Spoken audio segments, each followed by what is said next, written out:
Good evening friends, আমি অমরনাথ তোমাদের সকলকে স্বাগত নেই তোমাদের প্রিয় YouTube channel MH education lab number 1 exam preparation app in West Bengal.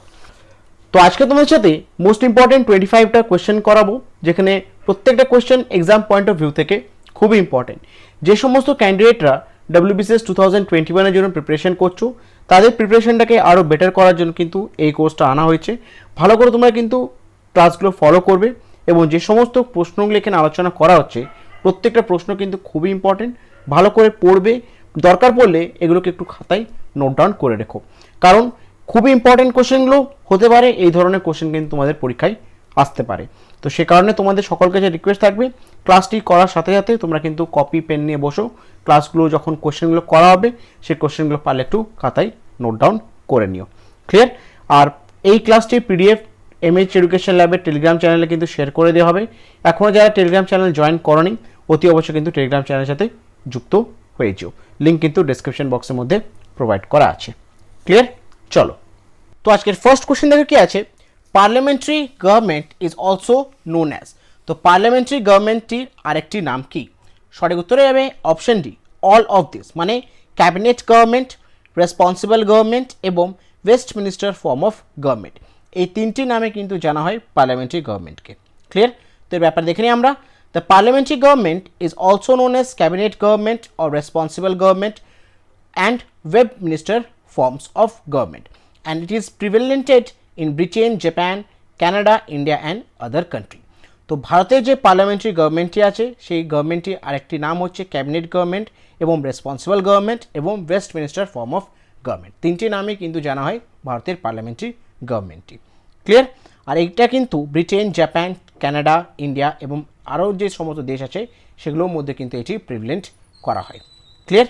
চলো, তো অনস্ক্রিন তোমরা দেখতে পাচ্ছ WBCS ফুল প্যাকেজের ব্যাপারে, আর এই ফুল প্যাকেজটি কিন্তু লঞ্চ করা হচ্ছে এমএইচ এডুকেশন ল্যাবের পক্ষ থেকে। এখন কিন্তু বর্তমানে ব্যাচ 6-এর অ্যাডমিশন চলছে। তোমরা এই কোর্সের মধ্যে কী কী পেয়ে যাবে একবার বলে দিই। ফার্স্টে তোমরা পেয়ে যাবে ভিডিও কোর্স, যেখানে প্রত্যেকটা সাবজেক্টের চ্যাপ্টার ওয়াইজ কিন্তু ডিটেলস ভিডিও পাবে, তার সাথে অ্যাডভান্স নোটস তোমরা পাবে এই ভিডিও কোর্সের মধ্যে। সেকেন্ড হচ্ছে মক টেস্ট কোর্স, যেখানে তোমরা 950+ মক টেস্ট পাবে, আর সেগুলোর কিন্তু প্রায় 30,000 কোয়েশ্চেন কিন্তু থাকবে, মানে 30,000 এমসিকিউটা তোমরা ওইখানে পাবে। প্রত্যেকটা এমসিকিউ কিন্তু এক্সপ্লেন করার সাথে, এবং পরীক্ষাগুলো দেওয়ার পর তোমরা সেখান থেকে র্যাঙ্ক অ্যানালাইসিস করতে পারবে। ঠিক আছে? তার সাথে পেয়ে যাবে কুইক রিভিশন নোটস, 15টা নোটস ইংলিশ ভার্সন, আর প্রত্যেকটা নোটস কিন্তু জিস্টেড ভার্সনে আছে, আর প্রচুর কিন্তু কমন তোমরা পাবে এই কুইক রিভিশন নোটস পড়ে। এবং লাস্ট যেটা হচ্ছে সেটা হচ্ছে অপশনাল কোর্স। অপশনাল কোর্স তোমার কী কী পেয়ে যাবে সেটা হচ্ছে আনথ্রোপোলজি যে কোর্সটা আছে সেটা তোমরা কিন্তু chapter wise video plus chapter wise notes কিন্তু পেয়ে যাবে বেঙ্গলি প্লাস ইংলিশ ভার্সনে। ঠিক আছে? এই 4টা কোর্স তোমরা পেয়ে যাবে WBCS ফুল প্যাকেজের মধ্যে। কোর্সের বেনিফিটটা তোমাদেরকে আবার বলে দিই। 100% সিলেবাস কভার করা আছে, 1 ইয়ার ভ্যালিডিটি হবে কোর্সটার। প্রত্যেকটা চ্যাপ্টার ওয়াইজ কিন্তু ভিডিও প্লাস নোটস থাকবে, আর প্রচুর পরিমাণে কিন্তু মক টেস্ট দেওয়া আছে এখানে। ভালো করে যদি তোমরা মক টেস্টটা যদি দাও, আশা করছি তোমরা কিন্তু সেখান থেকে অনেক কমন পেয়ে যাবে। অ্যাডভান্স স্টাডি নোটস থাকবে এবং কুইক রিভিশন নোটসও পেয়ে যাবে। আর যদি তোমাদের কোনো কিছু ডাউট থাকে, অবশ্যই তোমাদের জন্য স্পেশাল ডাউট ক্লিয়ারিং গ্রুপ তৈরি করা হবে, যেখানে তোমরা কিন্তু নিজের ডাউটগুলোকে ক্লিয়ার করতে পারবে। ঠিক আছে? এত কিছু তোমরা কিন্তু পেয়ে যাবে মাত্র 2499, 2499 টাকায় তোমরা পেয়ে যাবে 1 ইয়ার ভ্যালিডিটির সাথে এই WBCS ফুল প্যাকেজটি। ঠিক আছে? পেমেন্ট লিঙ্ক তোমরা পেয়ে যাবে ভিডিও ডেসক্রিপশন বক্সের মধ্যে, সেখানে পেমেন্ট লিঙ্কে ক্লিক করে তোমরা কিন্তু এই কোর্সটার মধ্যে এনরোলমেন্ট করতে পারো। বুঝতে পেরেছো? যদি তোমাদের কোনো ফার্দার ডাউট থাকে অবশ্যই তোমরা কিন্তু আমাদের সাথে কন্ট্যাক্ট করবে, তোমাদের কিন্তু ডাউটগুলো ক্লিয়ার করে দেওয়া হবে। চলো, পরবর্তী প্রশ্নটা কি আছে। Which of the following characteristics is not related to parliamentary government? তো পার্লামেন্টারি গভর্নমেন্টের মধ্যে এগুলোর মধ্যে কোন ক্যারেক্টারিস্টিক্সটি রেট করা যায় না? সঠিক উত্তরে যাবে অপশন বি, কালেকটিভ লিয়াবিলিটি। তো পার্লামেন্টারি গভর্নমেন্টের মধ্যে এই অপশনগুলোর মধ্যে কালেকটিভ লায়াবিলিটি যেটা আছে ক্যারেক্টারিস্টিকটি, সেটি কিন্তু এই গভর্নমেন্টের পার্লামেন্টারি গভর্নমেন্ট কিন্তু এটি রিলেট করা যায় না। তো ব্যাপার দেখে নিই আমরা। ফিচার্স অফ পার্লামেন্টারি সিস্টেম আর dual executive, majority party rule, collective responsibility, political homogeneity, double membership, leadership of prime minister, dissolution of lower and house fusion on power. তো পার্লামেন্টারি গভর্নমেন্টের যে ফিচারগুলো আছে একবার দেখে নাও তোমরা। এগুলো হচ্ছে dual executive, majority party rule, collective responsibility, political homogeneity, double membership, leadership of prime minister, dissolution of lower and house fusion of power. এগুলো হচ্ছে পার্লামেন্টারি, মানে আমাদের যে পার্লামেন্টারি গভর্নমেন্ট আছে সেই পার্লামেন্টারি গভর্নমেন্টের কিছু ইম্পর্টেন্ট ফিচার্স। ক্লিয়ার? কিন্তু এখানের মধ্যে কালেকটিভ লিয়াবিলিটি কিন্তু এই ক্যারেক্টারিস্টিক্সের মধ্যে পড়ে না। ক্লিয়ার? চলো পরবর্তী প্রশ্নে কি আছে, which of the following is not the merit of presidential system? তো এগুলোর মধ্যে কোনটা প্রেসিডেন্সিয়াল সিস্টেমের কিন্তু মেরিট না? কারেক্ট অ্যান্সার হবে অপশন সি, লিমিটেড রিপ্রেজেন্টেশন। তো লিমিটেড রিপ্রেজেন্টেশন হচ্ছে কিন্তু প্রেসিডেন্সিয়াল সিস্টেমের কিন্তু মেরিট না। ক্লিয়ার? তো ফিচারগুলো দেখে না আগে কী কী আছে প্রেসিডেন্সিয়াল সিস্টেমের, সেগুলো হচ্ছে single executive, non responsibility, political homogeneity may not exist, dominion of president, no dissolution power of lower house and separation of power. তো এগুলো হচ্ছে প্রেসিডেন্সিয়াল সিস্টেমের কিছু ফিচার্স। ক্লিয়ার? এটার মধ্যে কিন্তু লিমিটেড রিপ্রেজেন্টেশনটা কিন্তু ক্যারেক্টারিস্টিক্স বা মেরিট না প্রেসিডেন্সিয়াল সিস্টেমের। ক্লিয়ার? চলো পরবর্তী প্রশ্নটা কি আছে, which of the following is a demerit of parliamentary system? তো এগুলোর মধ্যে পার্লামেন্টারি সিস্টেমের কোনটি ডিমেরিট? তো সঠিক উত্তর হবে option D, all of this. প্রত্যেকটা কিন্তু হচ্ছে পার্লামেন্টারি সিস্টেমের demerit. Compressed representation, uncertainty of policies, temporary government, এই প্রত্যেক তিনটে কিন্তু পার্লামেন্টারি সিস্টেমের কিন্তু ডিমেরিটস। ক্লিয়ার? নেক্সট কোশ্চেনটা কি আছে, which of the following statements is not correct? তো এগুলোর মধ্যে কোন স্টেটমেন্টটি কারেক্ট নয়? কারেক্ট অ্যান্সার হবে option B, presidential system is based on double executive. Actually presidential যে সিস্টেমটি হয় সেটা কিন্তু সিঙ্গেল এক্সিকিউটিভের বেসড হয়, কিন্তু এখানে বলেছে presidential system is based on double x, এটি কিন্তু ভুল। বাদবাকি যেগুলো আছে, according to the 42nd and 44th amendment it is compulsory for president to comply with advice of council of ministers, এটা কিন্তু 100% কারেক্ট। সি পয়েন্টটা কি আছে, according to the article 74 the council of minister works under the leadership of prime minister, এটাও correct. এবং option ডিটা কি আছে, article 74 and 75 provides parliamentary system in the center, এটাও কিন্তু কারেক্ট। তাহলে এর মধ্যে যে ইনকারেক্ট রয়েছে সেটা হচ্ছে presidential system is based on double executive. Actually presidential system কিন্তু সিঙ্গেল এক্সিকিউটিভের উপরে based. Clear? Next question, which of the following characteristics is not related to the presidential system? তো এগুলোর মধ্যে কোন ক্যারেক্টারিস্টিক্সটি কিন্তু প্রেসিডেন্সিয়াল সিস্টেমের মধ্যে রিলেট করে না? সঠিক উত্তর হবে option A, governance of prime minister. তো প্রেসিডেন্সিয়াল সিস্টেমের মধ্যে কিন্তু গভর্নেন্স অফ প্রাইম মিনিস্টারটি রিলেট, এই ক্যারেক্টারিস্টিক্সটি কিন্তু রিলেট করা যায় না। ক্লিয়ার? বুঝতে পেরেছো? তাহলে এর কারেক্ট কী হবে, তাহলে presidential system is the governance of the president. Actually prime minister কিন্তু গভর্নেন্স না, প্রেসিডেন্সিয়াল সিস্টেমটা কিন্তু গভর্নেন্স অফ প্রেসিডেন্টের আন্ডারে কিন্তু ক্যারেক্টারিস্টিক্স করা হয়। ক্লিয়ার?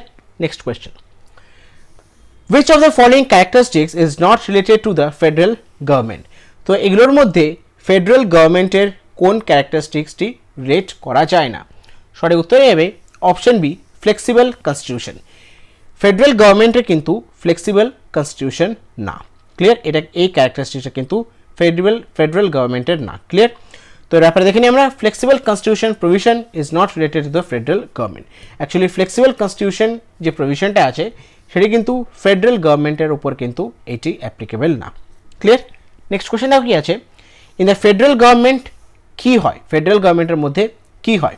সঠিক উত্তর হবে option B, all power are divided into central government and regional government. Federal গভর্নমেন্টের মধ্যে কী হয়, কেন্দ্রতেও এবং রাজ্যতেও পাওয়ারগুলোকে কী হয়, ডিভাইড করে দেওয়া হয়। ঠিক আছে? ফেডারেল গভর্নমেন্টের নিয়মই হচ্ছে পাওয়ার যেগুলো হয় সেগুলো সেন্ট্রাল গভর্নমেন্ট মানে কেন্দ্র এবং রিজিনাল গভর্নমেন্ট রাজ্যের মধ্যে কিন্তু পাওয়ারসগুলোকে ডিভাইড করে দেওয়া হয়।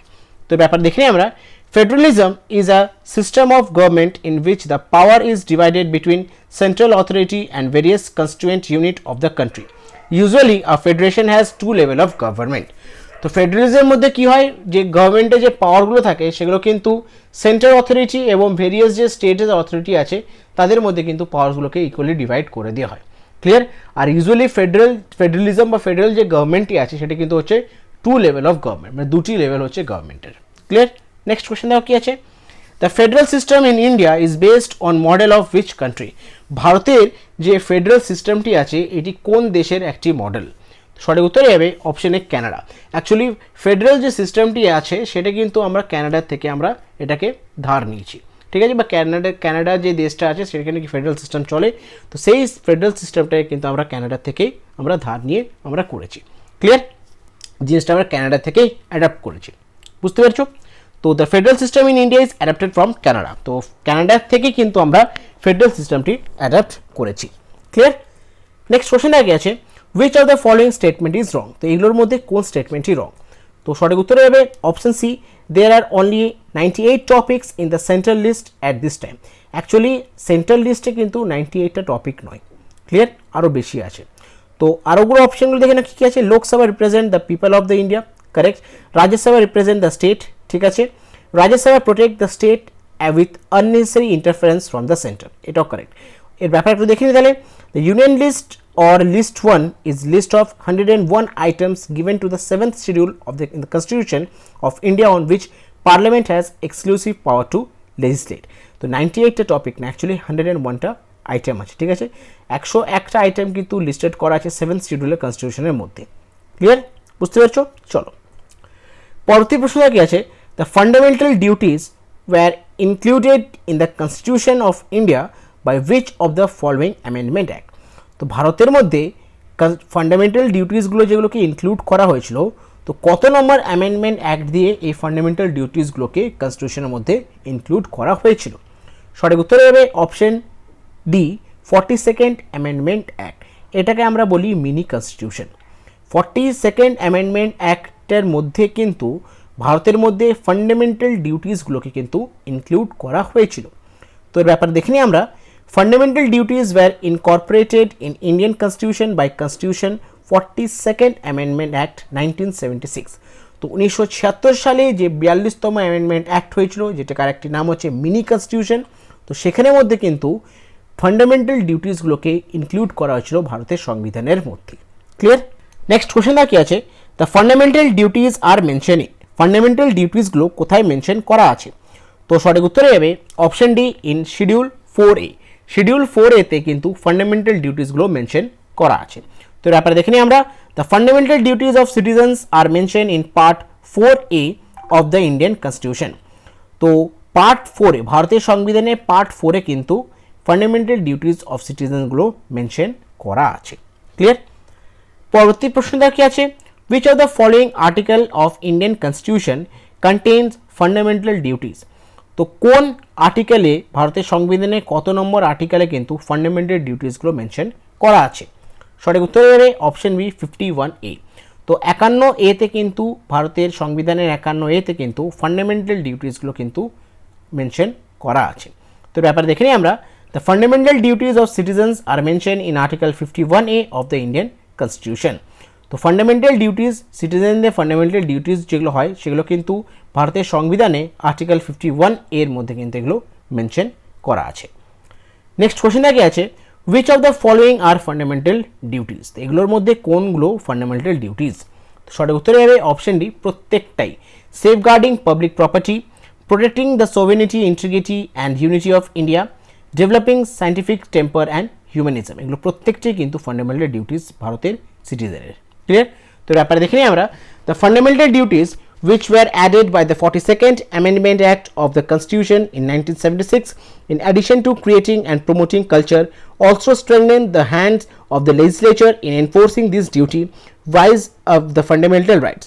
There are 11 fundamental duties under Article 51A to be obeyed by every Indian citizen. তো প্রায় 11টি কিন্তু ফান্ডামেন্টাল ডিউটিস আছে, যেগুলো কিন্তু আর্টিকেল 51A ভারতের সংবিধানের 51A মধ্যে কিন্তু এগুলো ইনক্লুড করা আছে। আর প্রত্যেকটা সিটিজেন, ভারতের প্রত্যেকটা সিটিজেন কিন্তু বাউন্ড এই ফান্ডামেন্টাল ডিউটিসগুলোকে মেনটেন করার। ক্লিয়ার, আর এই ফান্ডামেন্টাল ডিউটিস কিন্তু ইনক্লুড করা হয়েছিল 42তম অ্যামেন্ডমেন্ট অ্যাক্ট 1976 সালে। বুঝতে পেরেছো। চলো পরবর্তী প্রশ্নটা কি আছে, which of the following committee suggested incorporating fundamental duties in Indian Constitution। তো কোন কমিটি, ঠিক আছে, কোন কমিটিটি গঠন করা হয়েছিল যখন ফান্ডামেন্টাল ডিউটিসগুলোকে ভারতের সংবিধানে ইনকর্পোরেট করা হবে, তো সেই সময় কোন কমিটির সাজেশনে কিন্তু এগুলো ইনক্লুড করা হয়েছিল। সঠিক উত্তরে হবে option C, Swaran Singh committee. তো ভারতের সংবিধানের মধ্যে যখন ফান্ডামেন্টাল ডিউটিসগুলোকে ইনক্লুড করা হয়, তো তার আগে কিন্তু একটা কমিটি গঠন করা হয়েছিল, সেই কমিটির নাম ছিল সোয়ারেন সিং কমিটি। ক্লিয়ার? তো ব্যাপারে দেখে নিই আমরা। Fundamental duties were incorporated in Indian constitution by constitution 42nd Amendment Act 1976 upon the recommendation of Swaran Singh committee. তো ভারতে যে ফান্ডামেন্টাল ডিউটিসগুলো যখন ইনকর্পোরেট করা হয়েছিল ভারতের সংবিধানের মধ্যে, আর এটা করা হয়েছিল 42তম অ্যামেন্ডমেন্ট অ্যাক্টের থ্রুতে 1976 সালে। তো এটা কিন্তু সোয়ারেন সিং কমিটির উপদেশে কিন্তু এগুলোকে ইনক্লুড করা হয়েছে। ক্লিয়ার? খুবই ইম্পর্টেন্ট কোয়েশ্চেন এটা। নেক্সট কোয়েশ্চেন দেওয়া কি আছে? Which of the following articles of Indian Constitution contain the right to religion freedom? তো কত number article right to religion freedom, ভারতের সংবিধানে কত নম্বর আর্টিকেল বলে রাইট টু রিলিজিয়ন ফ্রিডম? সঠিক উত্তরে যাবে অপশন এ আর্টিকেল 25 to 28। তো আর্টিকেল 25 থেকে 28-এর মধ্যে কিন্তু ভারতের সংবিধানে এখানে দেওয়া আছে যে right to religion freedom. Clear? তো ব্যাপারে দেখে নিই আমরা। Article 25 to 28 of the Indian Constitution contain the right to religious freedom। Article 25 থেকে 28-এর মধ্যে ভারতের সংবিধানের মধ্যে রাইট টু রিলিজিয়ন ফ্রিডমটি ইনক্লুড করা আছে। ক্লিয়ার? পরবর্তী প্রশ্ন কি আছে? Which of the following article of Indian Constitution guarantees equality before the law and equal protection of law within the territory of India? তো ভারতের সংবিধানে বা ভারতের সংবিধানের মধ্যে কত নম্বর আর্টিকেল গ্যারান্টি দেয় যে equality before the law and equal protection of law within the territory of India? সঠিক উত্তরে যাবে অপশন বি 14 নম্বর আর্টিকেল। তো আর্টিকেল 14 কি ভারতের কনস্টিটিউশনে বলে যে equality before the law and equal protection of law within Indian territory. Clear? তো এর ব্যাপারে দেখে নিই আমরা। Article 14 of Indian constitution guarantees equality before the law or equal protection of law within the territory of India. এটি কিন্তু article 14 under কিন্তু এটি ভারতের সংবিধানের মধ্যে আছে। ক্লিয়ার? পরবর্তী প্রশ্নটা কি আছে? Which article of Indian constitution abolished untouchability? তো ভারতের সংবিধানে কত নম্বর আর্টিকেল আনটাচেবিলিটিকে অ্যাবলিশড করেছে? তো সঠিক উত্তরে যাবে অপশন ডি আর্টিকেল 17। তো ভারতের সংবিধানে আর্টিকেল নাম্বার 17 বলে অ্যাবলিশ আনটাচেবিলিটি। ঠিক আছে? ভারতের সংবিধানে আর্টিকেল 17 কিন্তু আনটাচেবিলিটি অ্যাবলিশ করেছে। ক্লিয়ার? তো ব্যাপারে দেখে নিই আমরা। Article 17 of Indian Constitution abolished untouchability. It states untouchability is abolished and is practiced in any form is forbidden. তো ভারতের সংবিধানে আর্টিকেল 17 কিন্তু সেখানে বলা আছে যে অ্যাবলিশ করেছে আনটাচেবিলিটি। ঠিক আছে? ভারতের সংবিধানে 17 নম্বর আর্টিকেল বলে অ্যাবলিশ আনটাচেবিলিটি। ঠিক আছে? ক্লিয়ার? পরবর্তী প্রশ্নটা কি আছে? Which of the following is correct with respect to right against exploitation? তো রাইট অ্যাগেন এক্সপ্লয়টেশনের মধ্যে কোনটি এখানের মধ্যে কারেক্ট? তো সঠিক উত্তরে যাবে option A prohibition of traffic in human being and forced labour. তো রাইট অ্যাগেনস্ট এক্সপ্লয়টেশনের মধ্যে এগুলোর মধ্যে prohibition of traffic in human being and forced লেবারটি কিন্তু এটি কারেক্ট। ক্লিয়ার? তো ব্যাপার দেখে নিই আমরা। Article 23 to 24 of Indian constitution contain the right against exploitation. তো আর্টিকেল 23 থেকে 24 কি ভারতের সংবিধানের মধ্যে কিন্তু রাইট অ্যাগেনস্ট এক্সপ্লয়টেশন এর মধ্যে দেওয়া আছে। ক্লিয়ার? নেক্সট কোশ্চেন কি আছে? In which part of Indian constitution the fundamental rights R provided?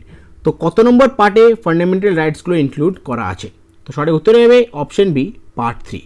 তো পার্ট 3 এর মধ্যে ভারতের সংবিধানের পার্ট 3 এর মধ্যে ফান্ডামেন্টাল রাইটসগুলো কিন্তু প্রোভাইড করা আছে। ক্লিয়ার? নেক্সট কোশ্চেন কি আছে?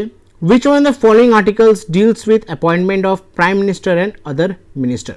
তো ভারতের সংবিধানে কত নম্বর আর্টিকেল প্রাইম মিনিস্টার এবং আদার মিনিস্টার অ্যাপয়েন্টমেন্টগুলোকে ডিল করে? সঠিক উত্তরে যাবে অপশন সি 75। তো আর্টিকেল 75 কিন্তু ভারতের সংবিধানের মধ্যে দেওয়া আছে যে প্রাইম মিনিস্টার এবং আদার মিনিস্টার অ্যাপয়েন্টগুলোকে এখানে ডিল করে। ক্লিয়ার? তো আপনারা দেখে নিই আমরা। The prime minister is appointed by president who also appoint other minister on the advice of prime minister. The council is collectively responsible to the Lok Sabha.